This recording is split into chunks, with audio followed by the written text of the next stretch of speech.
Hablemos de cosas importantes, hablemos del terminal, de la línea de comandos. Yo creo que todos nosotros nos hemos sentido hackers alguna vez por aprender a usar nuestro primer terminal en el sistema operativo que sea, ya sea Ubuntu, macOS, Windows u otro.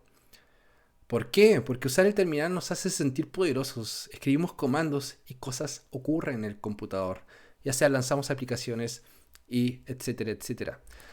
Para un observador externo incluso le podría parecer que estamos hackeando la NASA. Pero, en realidad, ¿sabes realmente lo que es el terminal? Veámoslos de inmediato en un libro de sistemas operativos que te lo quiero recomendar porque es buenísimo. Voy a llevar mi camarita para esa ventana para no estar tapando nada. Gente, vamos a desmitificar hoy lo que es el terminal para que no sea tan mágico como lo creemos que es. El terminal, primero que nada, no es parte del sistema operativo. Eso es uno de los mitos que quiero derribar hoy. Yo antes pensaba que el terminal estaba íntimamente ligado al sistema operativo. Y no es así. El terminal es un usuario en el nivel del espacio de usuario, donde corren todas las aplicaciones de usuario. No es parte del kernel. Acá están todos los servicios del kernel del sistema operativo. Y estos dos mundos interactúan mediante las system calls. Todo esto lo mencioné en el video anterior. Si es que te lo perdiste, anda a verlo de inmediato. Entonces, command line, el programa, la shell, el batch, lo que sea, como lo quieras llamar, corre en el mundo de las aplicaciones de los usuarios. O sea, es un programa más. Tu terminal es un programa más. Y tú puedes programar uno. De hecho, por eso es posible reemplazar tu terminal con otro. Está Xemu, no sé, hay muchos otros. Z, Batch, no sé. Muchos nombres, muchos terminales hoy día disponibles para todos los gustos. Pero ahora que desmitificamos un poco el terminal y lo aterrizamos al mundo terrenal, no es tan mágico, incluso no es parte del sistema operativo. Entonces, ¿cómo diantres funciona? Primero que nada, te voy a mostrar que todos podemos crear un terminal y yo creé mi terminal.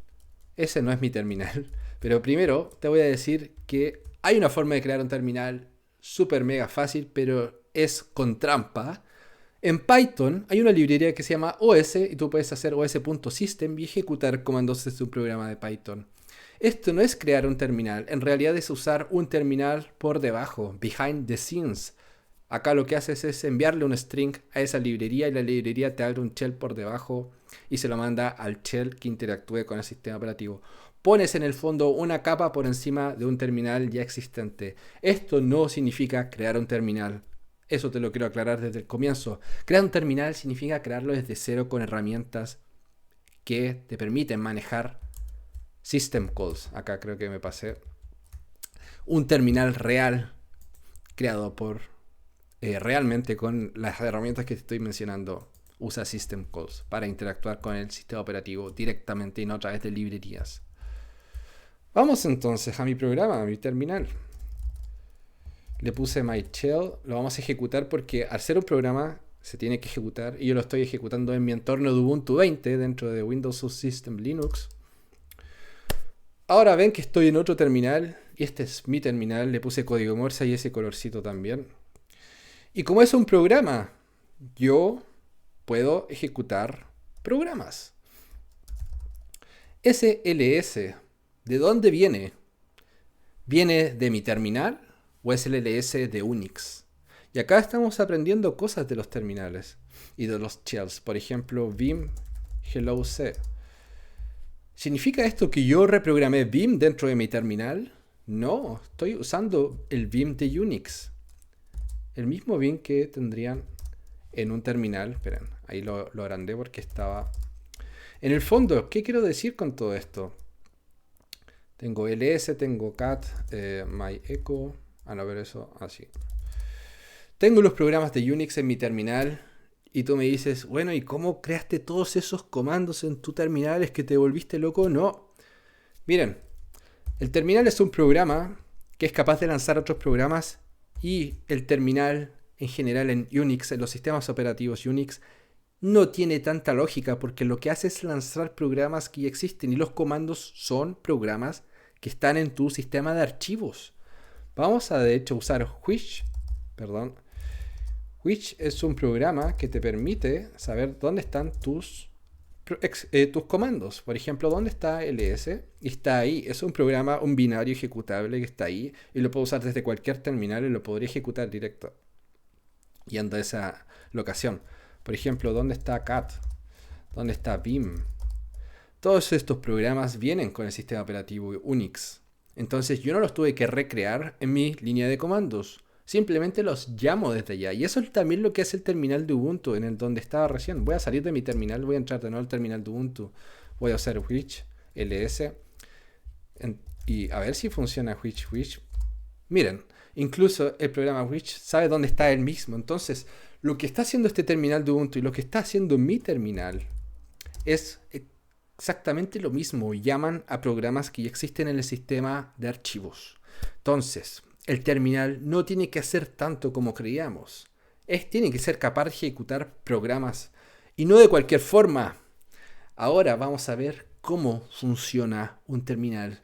Vamos a ir un nivel más allá de aprender simplemente comandos, escribirlos y creer que somos hackers cuando ni siquiera sabemos cómo funciona nuestro terminal por debajo.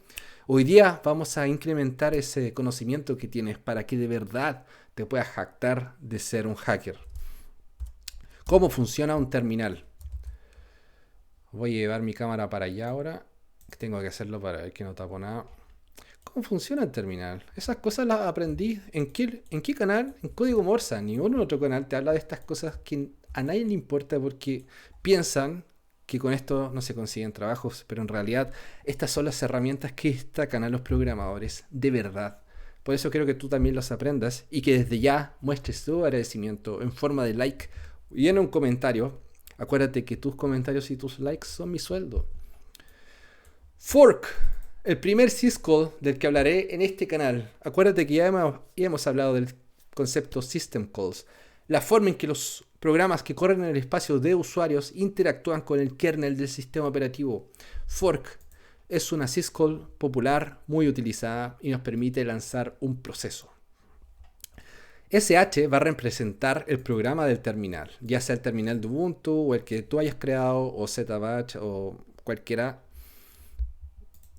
Y los procesos tienen un PID, Process ID, que es único en el sistema.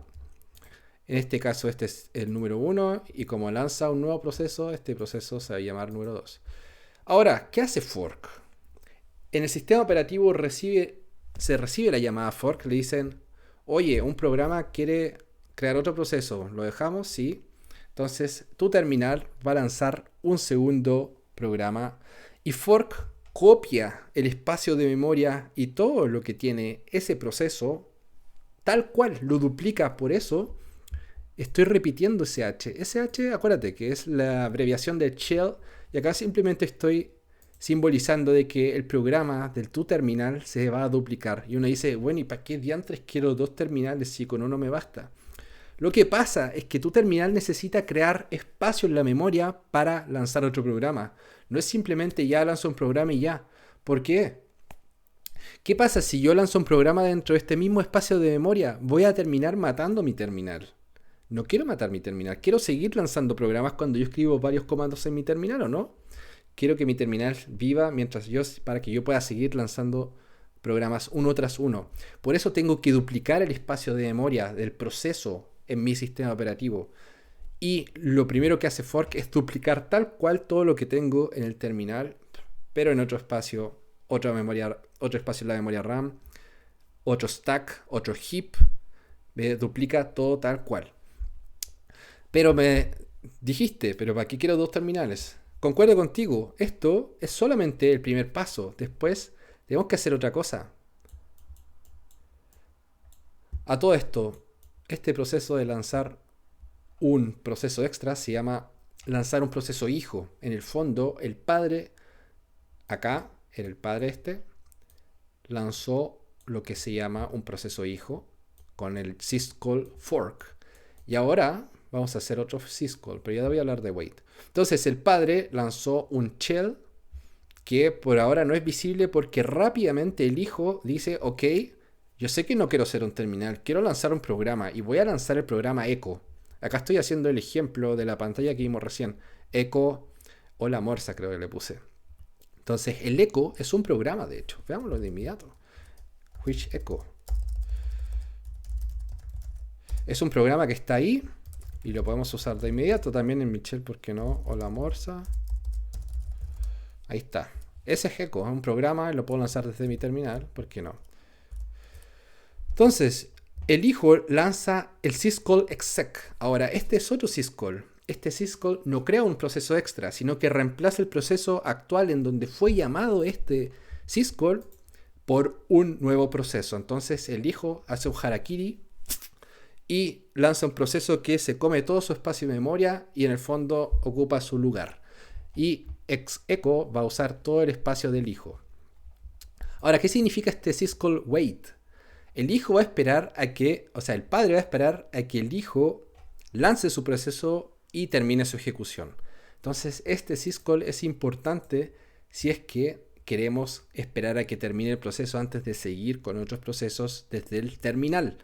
Y acá es cuando tú, cuando lanzas un comando, ves que el terminal se queda bloqueado por un momento, es porque está haciendo un wait a esperar a que el hijo haga algo. ¿Y qué pasa después de esto? El hijo se reemplazó a sí mismo con el proceso y lanzó el comando echo. O sea, lanzó el programa echo, quiero decir. Y el proceso ahora va a hacer todo lo que tenga que hacer echo, que recibió los argumentos. También eso es importantísimo. Todos los argumentos que estaban asociados a ese programa lanzado del shell también los tiene el hijo. Entonces por eso echo va a poder decir todas esas palabras que vienen después. Y después de eso el padre ve que el hijo terminó la ejecución y el terminal queda disponible para seguir ejecutando los programas. Todo eso que te expliqué en los últimos minutos es lo que pasó ahora. Y pasa tan rápido que no te das cuenta. Pero ahora esto va a lanzar un fork. El fork va a ser un exec, el hijo va a ser un exec, el padre va a quedarse esperando, el hijo va a ejecutar, va a retornar y el padre va a quedar listo para hacer otro comando. Ahí lo estamos viendo. Ahora, así se ve. ¿Quieren ver el código de mi terminal? Vamos a ver el código. Yo creo que ya es hora de ver el código, ¿no? Vamos a ver el código del terminal. Después de todo, no tiene tantas líneas este shell que creé yo. Y ahora creo que llegó la hora de mover esto para allá, para no tapar. Miren, el programa del terminal que hice tiene 120 líneas en C. ¿Por qué C? ¿Por qué elegí este lenguaje? Porque en C tenemos acceso a las syscalls. Y yo creo que en otros lenguajes de programación de bajo nivel también tenemos acceso a syscalls. Yo diría, no lo he comprobado, pero diría que en Rust y en Go también tienen acceso a syscalls. Si conocen otro lenguaje de programación que permita usar syscalls, me dicen. Acá ven que tengo Uni. Esta es la interfaz estándar de Unix. Todos los sistemas Unix, incluyendo Mac OS, pueden usar estas syscalls de esta librería. ¿Qué tengo en este programa? Vamos a agrandar un poco la letra, yo creo. Tengo una función main, que es la que vamos a ver de inmediato, porque esto es lo que se ejecuta primero. Tengo un while, porque yo quiero ser capaz de lanzar muchos comandos y solo salir del programa cuando chillRun se vaya a 1 o cuando yo haga un exit, o sea, cuando esto se vaya a 0 o yo hago un exit. ¿Qué hacemos? Primero mostramos el prompt, obviamente esto significa que va a salir yellow, esto es solamente para resetear el color. Vamos a flushear, o sea, como vaciar la salida estándar. Después acá leemos comandos que escribe el usuario. Este fget simplemente me pesca toda la línea que escribí, se termina con el enter y vamos a parsear eso. Y ahí viene la parte interesante, parsear la entrada que escribió el usuario, el input del usuario. Eso es la parte compleja de hecho de los shells, porque el input del usuario puede ser cualquier cosa. Entonces acá se me olvidó mostrarles que tengo un comando built-in que hace que se repita el último comando si escribo exclamación, exclamación. Veámoslo de inmediato. Tengo acá echo la morsa, voy a repetir eso escribiendo simplemente doble signo exclamación, quiero decir. Y me va a repetir el último comando, eso es lo que hace en el fondo. Si pongo ls y después pongo eso, me va a repetir el ls, nada más que eso. Pero ya. Si no es ese comando built-in, vamos a explicar lo que es un built-in inmediato, pero hace otras cosas. Por ejemplo, ver si escribo exit, se sale con el exit, que también es un syscall para terminar un proceso, y el número 0 ya saben que significa que todo salió bien. Si le paso algo vacío, acá lo que hago es no pisar el último comando guardado en el historial, etcétera, etcétera. Y acá viene la parte importante. Acá hacemos un parse, un método que creo que no vale la pena ver, pero parsea y me separa el comando de los argumentos. Fork, primera syscall que vemos en este programa. Acá va a pasar algo interesantísimo, porque esto es lo que de verdad me voló la mente cuando empecé a aprender sobre lanzar procesos y sistemas operativos. Cuando yo hago la llamada fork, este es un método que retorna 2 veces. Y eso es lo loco. Este método retorna 2 veces y en 2 espacios de memoria distintos. O sea que crea una duplicación. Este fork realmente me crea otro proceso y va a retornar un resultado distinto en los 2 procesos. Y acá creo que para que no te confundas te voy a tener que mostrar esta imagen. Esta. Espero que la cámara no esté tapando acá. Voy a achicarlo un poco por si acaso. Cuando yo hago fork, se retorna. Siempre los métodos retornan. Y va a retornar acá un valor y acá va a retornar otro valor. Pero acuérdate que el fork duplica todo el espacio de la memoria de este proceso. O sea que en el fondo crea un clon. Entonces va a seguir las mismas líneas en los 2 espacios de memoria por un tiempo determinado. Eso es lo que te quiero mostrar ahora. En el padre, ¿qué va a retornar fork? En el padre va a retornar el número PID del hijo. O sea, en el padre, acá, cuando esté, imagínense que el código está acá, va a retornar el número 2. Acá en el padre. Esto va a retornar, el fork va a retornar el número 2. Y en el hijo, ¿qué va a retornar fork? En el hijo retorna 0. En el hijo, fork retorna 0. Entonces, ahora, ya que los 2 procesos por ahora van a ejecutar las mismas líneas, si yo quiero distinguir si estoy en el padre o en el hijo, ¿qué puedo hacer? Simplemente un if-else basado en el PID. Y si veo que el PID de ahora es 0, significa que las líneas siguientes solo se van a ejecutar en el proceso hijo. Y voy a minimizar esto. Y si es que no estoy en el PID 0, significa que estoy en el proceso padre. Y al proceso padre le digo wait. Ese null lo puedo explicar en otro video porque si no se va a alargar mucho. Pero digamos que con wait null basta para que el padre se quede esperando al hijo a que termine. Y ahora, lo que viene es el código que se ejecuta en el hijo. Todo esto se ejecuta en el hijo. Claro, porque en el hijo pasan las cosas interesantes, ¿no? Yo expliqué que el padre lo único que hace ahora es un wait a que termine el hijo. Pero el hijo empieza a hacer el syscall exec y todas las demás cosas. Entonces, al hijo, ¿qué le digo? Acá empieza a parsear. Empieza a parsear y empieza a hacer cosas más complejas. Esto, para no alargar, yo creo que no, si lo voy a explicar igual en este video, pero más ratito te voy a explicar qué son estas cosas que tienen que ver con redirección de input-output y piping. Vamos acá. ¿Qué pasa si no ocurre nada de eso y lanza un proceso normal, cualquiera? Un echo con algo. Eso es lo que pasa acá. Lanzo un exec, que es lo que te mostré recién. Todo lo que te mostré antes es complejidad añadida para hacer redirección y cosas que todavía no te expliqué y te lo voy a explicar en un ratito más. Exec. Acá vemos que exec tiene otra cosa que se llama VP. Si quieres aprender de syscalls, la forma más rápida es ir a tu terminal de Unix y escribir man y después de manual, ya vaya a ver qué significa eso. Y ahora escribe una syscall, por ejemplo, voy a escribir exec. Este es mi terminal de Ubuntu. En cualquier Unix deberían tener man. ¿Y qué va a pasar? Me va a aparecer un texto en el cual yo puedo scrollear. Ese texto viene embebido en todos los sistemas operativos Unix porque explica a fondo cómo es la Standard Unix interface. Me imagino que explica, bueno, acá mismo dice que es el Linux Programmer Manual, pero también es parte de Unix en el fondo. Creo. O quizás estoy toyando y man solo está presente en Linux y no en Mac. Bueno, no sé. El tema es que acá está la documentación de las syscalls. Y yo puedo también llamar acá fork para ver qué hace fork. Y está la documentación de fork. Puedo hacer man de X o de wait, por ejemplo. Y veo la documentación de wait. Y así ustedes van aprendiendo qué hace cada syscall para que la lean. Y si no, pueden googlearlo también, obviamente. Esa es la forma old school. Créanme, esta es documentación que se usaba de la forma old school en los años 80, cuando no había internet. La gente tenía que ir al manual y apretaba en el terminal manual y veía qué hace el syscall, no sé, pues open, y ahí leían.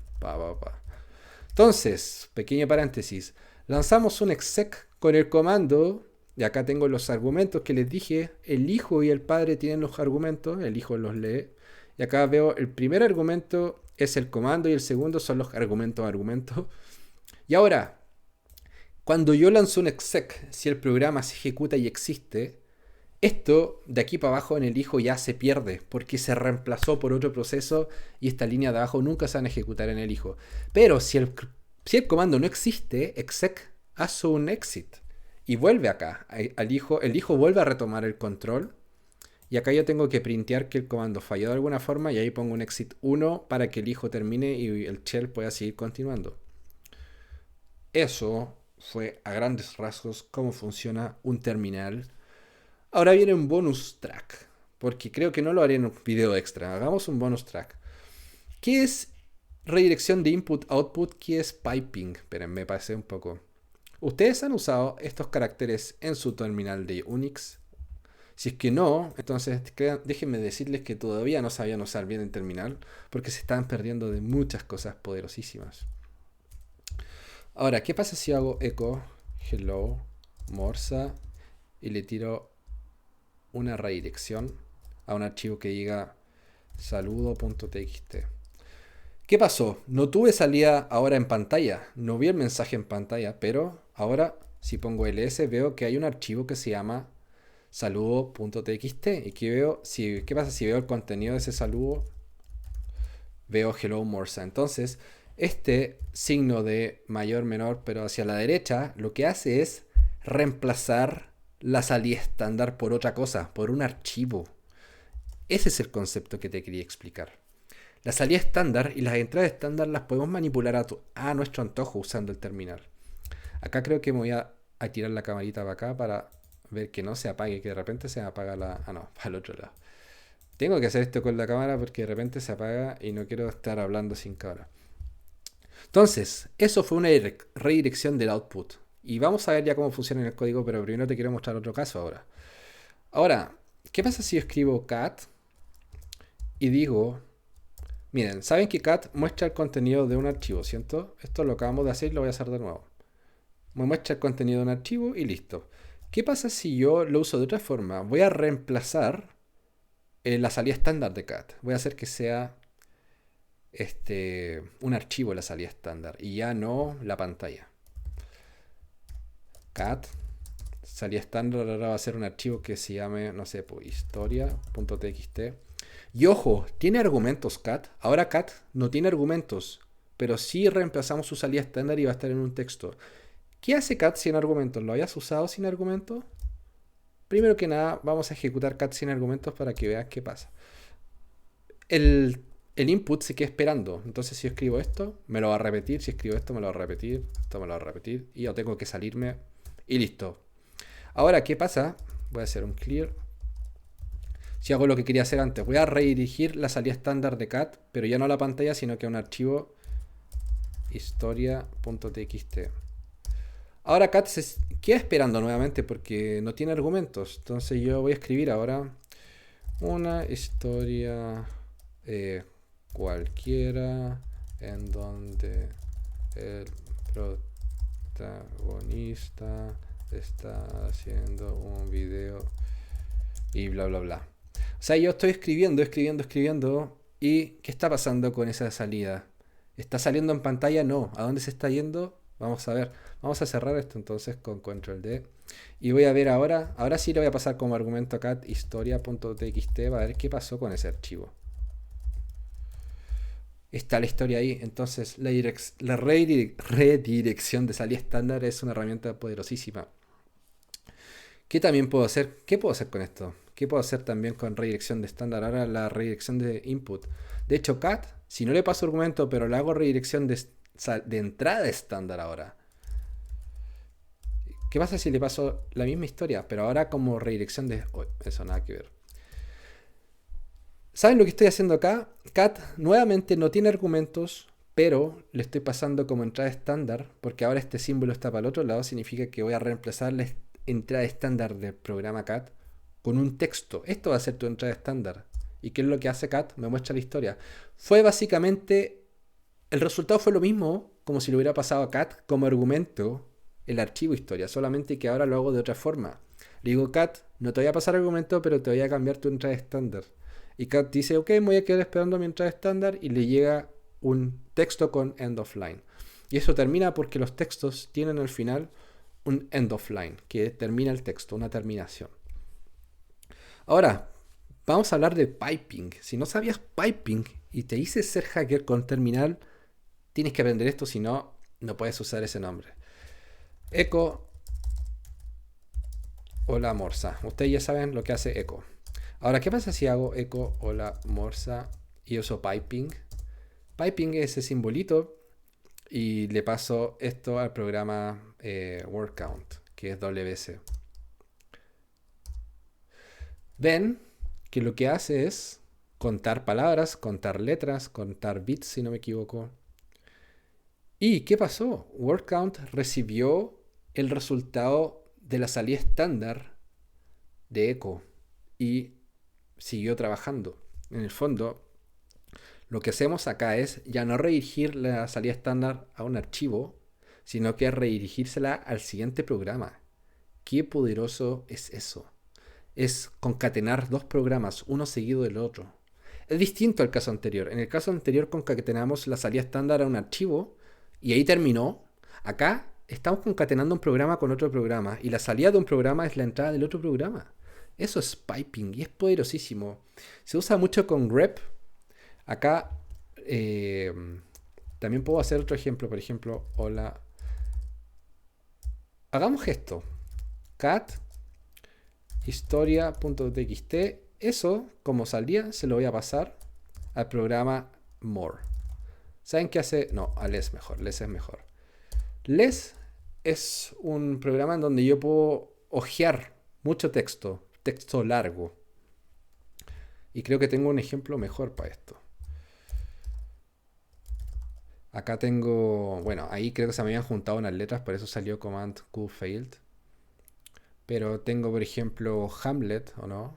Sí, Hamlet, entonces yo puedo hacer cat hamlet.txt y le paso esa salida estándar a el programa less.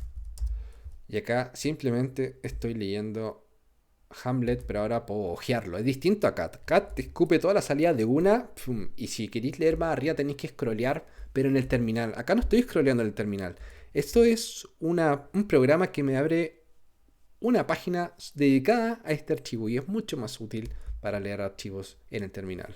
Y acá yo me salgo con la Q y listo. Eso es piping, es poderosísimo y pueden concatenarle más y más programas. Ahora, ¿cómo funciona eso? Porque ya, yo hablé de redirección de input-output, pero ¿qué es la entrada estándar? ¿Qué es la salida estándar? ¿Y cómo funciona eso cuando yo clono procesos? Este video está alargándose, pero no me importa porque esto es contenido que vale oro, de verdad. Esto es contenido que solo lo veis en las universidades y en los libros avanzados de programación. Y yo quiero traer ese mundo a todos. Quiero democratizar ese conocimiento.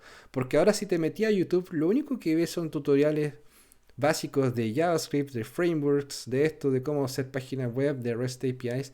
Pero todo eso está tan en el mundo del software, tan arriba, tan alejado del bajo nivel de los sistemas operativos y de cómo funcionan los computadores, que es muy fácil perderse en eso sin tener idea incluso de cómo funciona tu propio terminal. Entonces por eso no me importa que este video se alargue porque yo sé que ustedes lo van a ver hasta el final. Ahora, ¿qué pasa con fork y la entrada estándar y la salida estándar? Cuando yo hago fork, todo programa, primero que nada, te voy a explicar algo. Todo programa, al menos en Unix, tiene una entrada estándar, una salida estándar y una estándar error, que es también una salida estándar, pero para mostrar errores. Estos son tres entidades que se llaman, de hecho se enumeran, esto tiene un número, primero que nada, se enumeran con lo que se llaman file descriptors. ¿Y por qué file? ¿Qué tiene que ver un archivo con la entrada estándar, la salida estándar y la estándar error? Esos números me quedaron chiquititos, pero ustedes saben que acá, bueno, lo voy a agrandar. Quiero decirles algo importantísimo que da también para hablar de mucho, pero es que en Unix todo se trata de que todo sea un archivo. Los drivers, los dispositivos, los periféricos se manejan con la misma interfaz con la que abres archivos. Everything is a file. Ese es como el motto de Unix. Y hace que todo sea muy simple. Porque en el fondo, cuando tratas todo como un archivo, y más que un archivo en el fondo, tratas todo como una entidad que recibe y escribe bytes. O sea, al final los programas son entidades que también pueden recibir streams de byte o producir streams de byte. Ahora, si eso llega a un archivo o a un device, ya es problema del sistema operativo, no es problema del programa. Y eso es genial, porque así tú puedes reutilizar muchas cosas, tanto para archivos como para programas, como para devices. Y por devices estoy hablando de periférico, micrófono, mouse, teclado. Al final todo se comunica por bytes. Y Unix aprovecha eso y dice, ok, voy a crear un concepto que se llame File Descriptor. Es un canal, yo lo veo como un canal de comunicación en donde pasan bytes, pueden ir en una dirección o en la otra. Eso lo tienes que ver tú como programador. El standard input, por ejemplo, se usa como entrada de bytes, el standard output como salida de bytes, así mismo como esta. Y lo que pasa cuando haces un fork es que estos se heredan. El hijo hereda los mismos file descriptor del padre. Y si tu entrada estándar era el teclado, si tu salida estándar era la pantalla, el hijo va a utilizar esos mismos. Por eso es que cuando yo lanzo un eco, por ejemplo, por eso es que cuando yo lancé el eco acá, siendo que el hijo está corriendo un proceso en otro espacio de memoria, aún así yo puedo ver la salida de ese programa en la misma pantalla en la que corre el terminal. ¿Por qué? Porque este eco está utilizando la misma salida estándar que le pasó el padre. Y eso, gente, ¿por qué di toda esta media explicación para explicar redirección de input-output? Cosas que vimos recién con los piping y con los mayor y menor igual. Es porque esas cosas las podemos manejar a nuestro antojo y así saber hacia dónde se van a escupir esos bytes. Y eso se hace así. No, esa es otra parte. Pero es simple. Acá yo cuando lance... Ah, no, sí, se hace así también. Sí, estaba bien mostrar esto. Lo que pasa es que acá me faltó algo. Y pipe...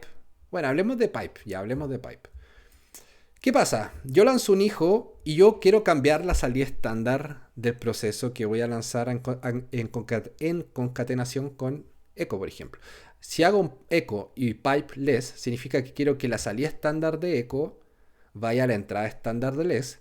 Y para eso yo puedo usar lo que se llama el pipe, que ya le mostré, pero en el código también se ve interesante. Porque pipe también es un syscall. De hecho, veamos. Man pipe. Acá está, man pipe.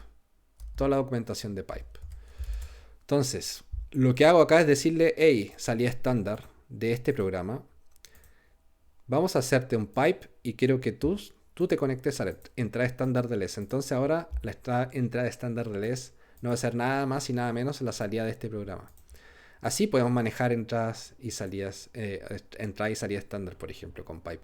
Y ahora, esto funciona un poco distinto con estos símbolos mayor y menor. Que eso es lo que me faltaba acá, pero bueno, lo puedo hacer ahora improvisando. Ahora estoy improvisando un poco.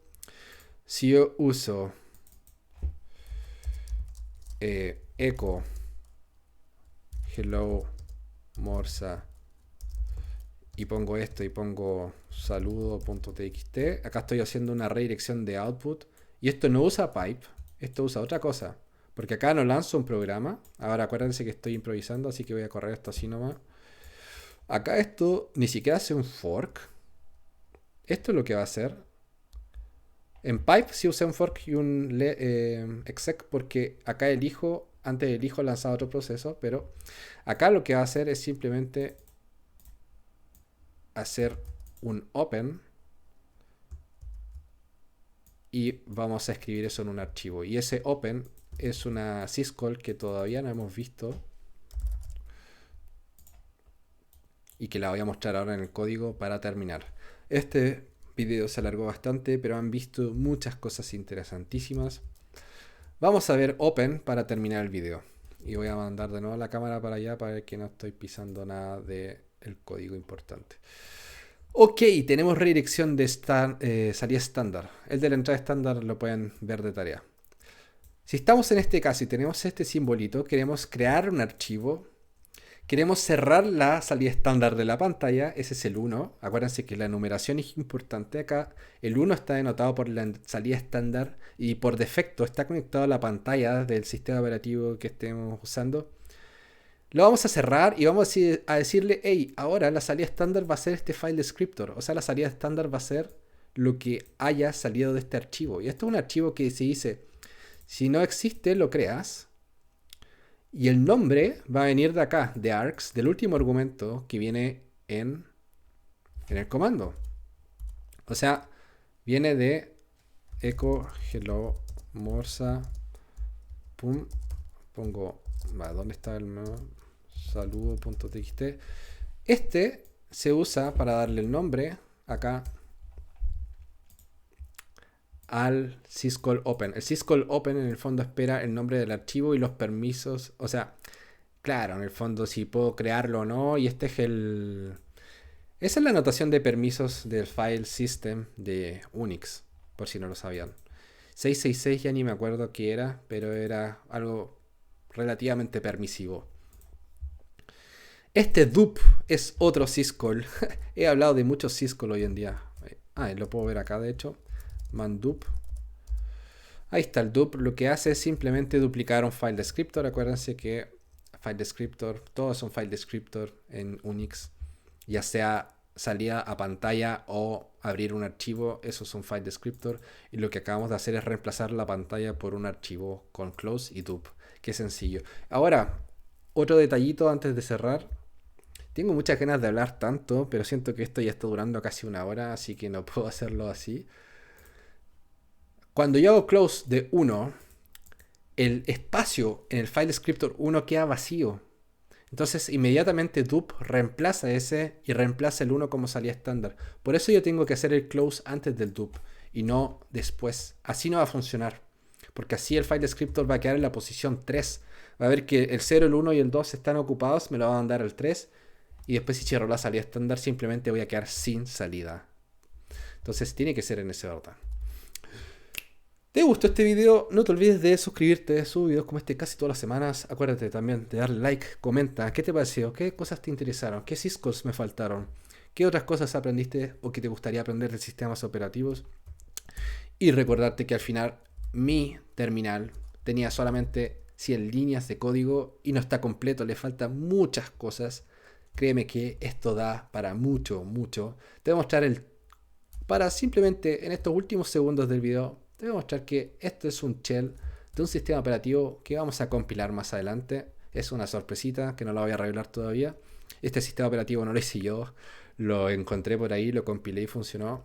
Este es un shell con 500 líneas que hace muchas cosas más avanzadas. O sea, en verdad, hace relativamente las mismas cosas que hace mi shell, pero tiene parseo de árbol. O sea, usa una estructura de datos mucho más compleja para parsear comandos larguísimos con muchas pipes y redirecciones en el fondo. Es un shell como debe ser. Nos vemos en un próximo video.